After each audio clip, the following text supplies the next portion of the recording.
I met Jason in November of 2001. It escalated quickly into a relationship, and within 3 months we were engaged, and 3 months later we were married in June of 2002. We moved straight to Italy, and we lived in Italy for 5 years. It was amazing. We loved it, and our marriage was good. We had a lot of great friends, great churches, a lot of great experiences together, and it was just a wonderful time in our lives. And then about 6 years later, we got pregnant with Daniel and moved to Utah. So in 2009, April 2009, we had Daniel. He's been great. And then around January, fast forward to January about 2013, Daniel's almost 4 years old. We've been married for a while, 2002, so almost 11 years. Our marriage was okay. It had gotten to a real rut. Not excuses, just facts. And I certainly wasn't looking for anything. But in January, I ended up meeting this girl at work, through work on base. And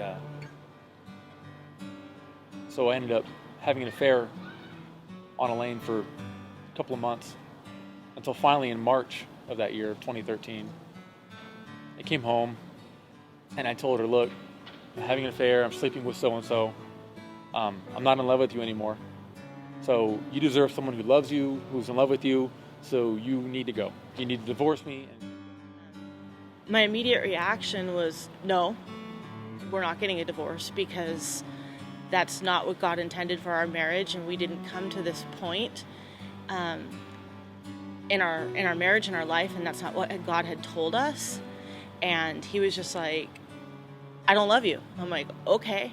And I'm pretty sure it infuriated with him, because he was just like, no, you don't get it. And I'm like, no, I get it, but it's not that easy. We said this was it when we got married, and we said till death do us part, and we took vows to God. Elaine, obviously, the household was tense, but Elaine kept praying and just refused to take no for an answer. And on my side of things, the other girl was married as well, having problems in her marriage. We had both talked about leaving our spouses and getting together.